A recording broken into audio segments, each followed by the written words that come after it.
This is happiness, to be everything at once. Be unblinded, be unlearned, be unbridled and unburned.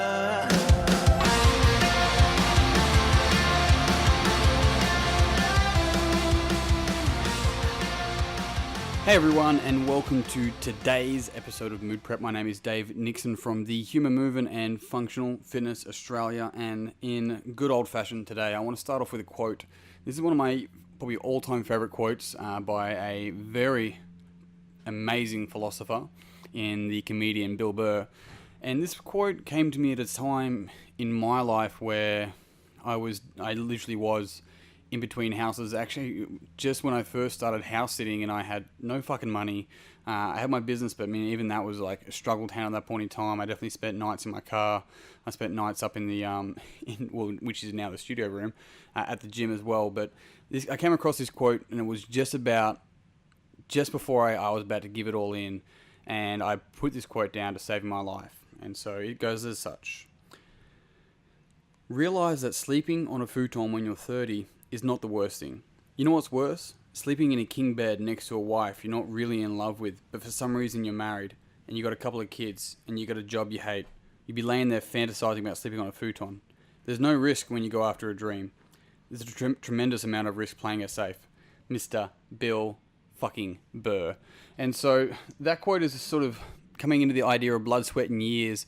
And the reason why I like the concept of blood, sweat, and years is that it allows us to grasp that in today's microwave society, the good things take time to get to. And if you think of it like the difference between, a fucking microwave mac and cheese compared to a Sunday roast, one takes longer to prepare. It probably takes like literally 20 times longer to prepare, but it's significantly better. You can taste the passion in it. You can taste the talent in it. It's significantly more... you can use the word fruitful, you can describe it in many different ways. And so the whole concept of blood, sweat, and years comes down to understanding that rather than seeing a job that's going to get you to have a house and tick all the boxes on the way to your own fucking hearse, you think of your life as your life's work. You stop doing the whole idea of going, is this my passion, or, am I doing the right thing, or maybe I should get another investment or something along those lines. You start seeing, rather than those 40 hours of work, 40 hours at work each week as so you can have a weekend, you start seeing and integrating all of your life's work into everything you do and all of your being. Now that's a big saying and a big thing to say, and a lot of people may be in their 9-to-5 job, and there is absolutely nothing wrong with a 9-to-5 role, and I do 100% believe that. It comes down to the fact that you got to know who you are and your personality. And a lot of people shouldn't be an entrepreneur.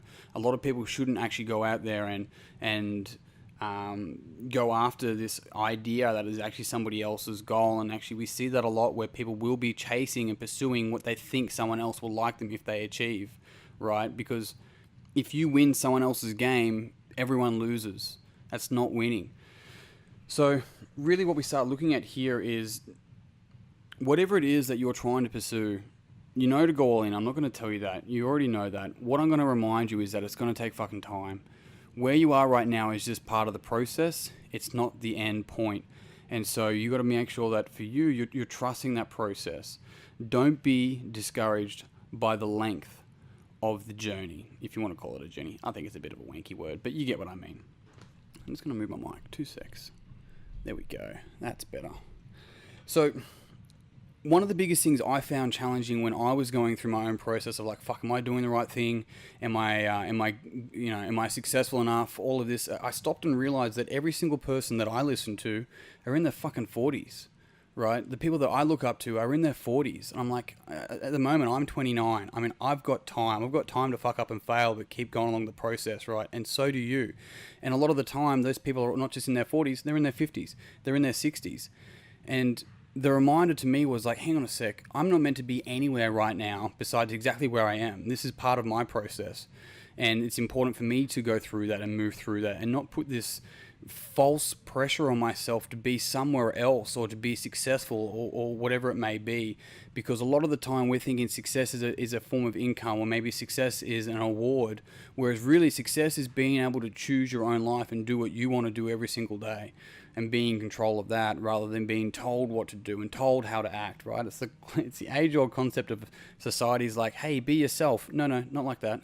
And so it's the same idea. I said to a good friend of mine this morning, who'll be on the podcast next week, it's like, people are like, let me teach you how to be authentic. It's like, you fucking don't teach that.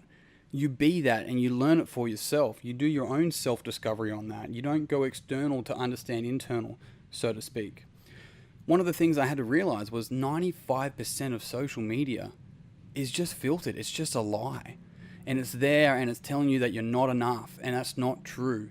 If you go back, you listen to the podcast, we are exactly what we need to be in order to get to where we want to get to. And so when I started thinking, like, if I find myself feeling bad or thinking poorly as I'm scrolling through social media, one, I'm like, why am I on social media at the moment? What am I avoiding? And two was like, this stuff potentially is just not real. Like, we know it, right? And we see it because someone posts about how awesome their life is, and then a year later they're like, oh, I was depressed and I was this and I was that.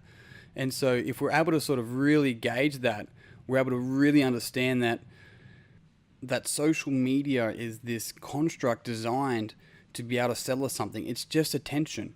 And if you start thinking of like, if I need to swim, I'm going to have to use water, right? That's what I'm swimming through. Now, if I'm going to run, I have to use land. So if I'm going to work, the currency is my attention, right? So where is my attention going? And when I realize that I'm giving my attention to a thing that my response is that I'm not good enough or not successful enough, I realized that was no longer serving my greater good. And there is no fucking way in hell that I would teach my kids to do this. So to finish this off, I'm going to advise you to really look at this and see how much time you spend on social media and what your emotional and thinking responses are to that. From there, I'm going to encourage you to go out and find a mentor of some sort. At the moment, I'm reading Tribe of Mentors, which I think is very beneficial. But at the same time, if your mentor can be in a book, it also can be in person, and also can be a mastermind.